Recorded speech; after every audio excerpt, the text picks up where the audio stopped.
बताया आपको कि नीदरलैंड, जिसे हॉलैंड भी कहते हैं, में समुद्री तल से भी निचले भागों को पोल्डरलैंड्स कहते हैं। इस तरह हमारे मध्यवर्ती यूरोप के मध्यवर्ती मैदान और उत्तर के पड़ोसी प्रदेश के बारे में चर्चा हुई। इसके बाद में अगर हम दक्षिण की ओर बढ़ते हैं तो दक्षिण में हमारा दक्षिणी पर्वतीय प्रदेश है। और ये दक्षिणी पर्वतीय प्रदेश को इसको भी हम सुविधा की दृष्टि से, अध्ययन की दृष्टि से और प्राचीनता की दृष्टि से इसको दो भागों में बांटते हैं। प्रथम क्रम के पर्वतों में आते हैं हर्षिनियन पर्वत, हर्षिनियन पर्वतमालाएं, जो हर्षिनियन काल के आधार पर उनका नामकरण हुआ है। दूसरे में है हमारे अल्पाइन क्रम के पर्वत। अल्पाइन क्रम के पर्वत तृतीय युगीन है, जिसमें कि जिस फेज में, जिस टाइम में हिमालय आदि पर्वतों का निर्माण हुआ है, उसी टाइम में अल्पाइन क्रम की पर्वतमालाओं का निर्माण हुआ है। अल्पाइन क्रम की पर्वतमालाओं में हमारे प्रमुख हैं पिरेनीज पर्वतमाला, आल्पस पर्वतमाला, और आल्पस पर्वतमाला से जब पूर्व की ओर बढ़ते हैं हम यूरोप में तो वो कहलाती है कार्पेथियन पर्वतमाला। इसके अतिरिक्त अन्य छोटी छोटी पर्वतमालाएं हैं। तो इस तरह यूरोप के दक्षिणी पर्वतीय प्रदेश को हमने हर्षिनियन क्रम के पर्वत और अल्पाइन क्रम के पर्वतों में बांटा।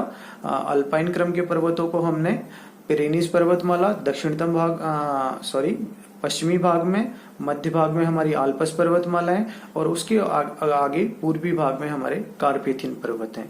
अब अगर इन क्षेत्रों की ऊंचाई की बात करें तो दक्षिणी भाग में सर्वाधिक ऊंचाई पाई जाती है पर्वतमालाओं की। और यूरोप की जो दूसरी सबसे ऊंची चोटी है माउंट ब्लैंक आपको आल्पस पर्वतमाला में पाई जाती है और लगभग 4810 मीटर इसकी ऊंचाई है। ये यूरोप की दूसरी सर्वोच्च ऊंची चोटी है। और सर्वोच्च ऊंची चोटी यूरोप की है माउंट एल्ब्रूस हमारे कॉकेशस पर्वतमालाओं में स्थित है और लगभग 5600 मीटर से अधिक इसकी ऊंचाई है इस पर्वतमाला की। इस तरह आप देख रहे होंगे कि माउंट ब्लैंक से ये काफी ऊंची है। तो ये यूरोप की सबसे ऊंची चोटी है। इन्हीं दक्षिणी पर्वतीय भागों में जो हर्षिनियन क्रम के पर्वत हैं ये अधिक प्राचीन पर्वत हैं। अल्पाइन क्रम के पर्वत हैं अपेक्षाकृत काफी नवीन पर्वत हैं। और ये जो तृतीय युग में जो भूगर्भिक हलचलें हुई उनमें होने वाले संपार्श्विक संपीड़न से इनका निर्माण हुआ। संपार्श्विक संपीड़न आप समझ रहे होंगे कि इस तरह संपार्श्वों से जो संपीड़न हुआ उससे इन पर्वतमालाओं का निर्माण हुआ है।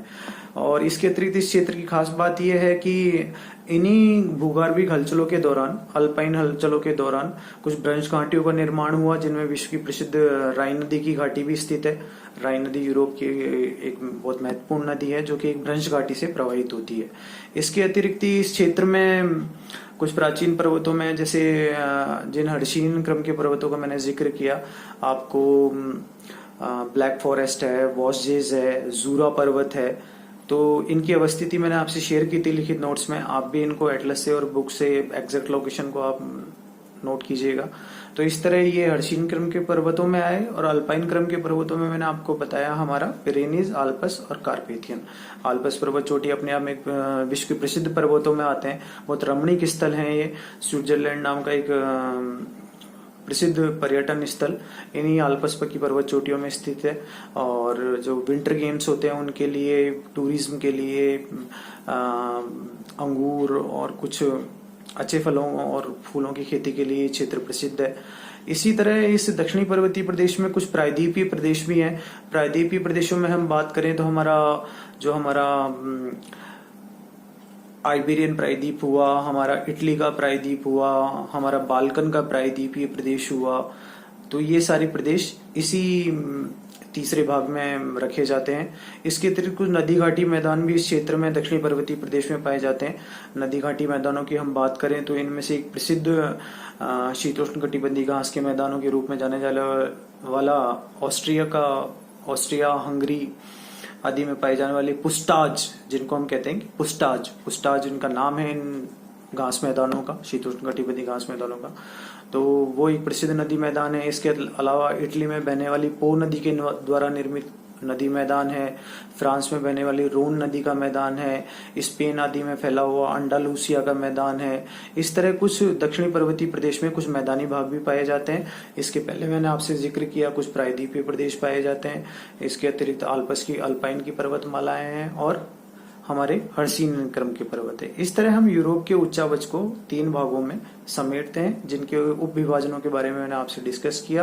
आप अपने नोट से इनकी मदद लीजिएगा, मानचित्रों पे इनकी जिन स्थानों का मैंने आपसे जिक्र किया उनको लोकेट कीजिएगा। इस तरह आपके यूरोप के उच्चावच को समझने में आपको आसानी होगी। धन्यवाद।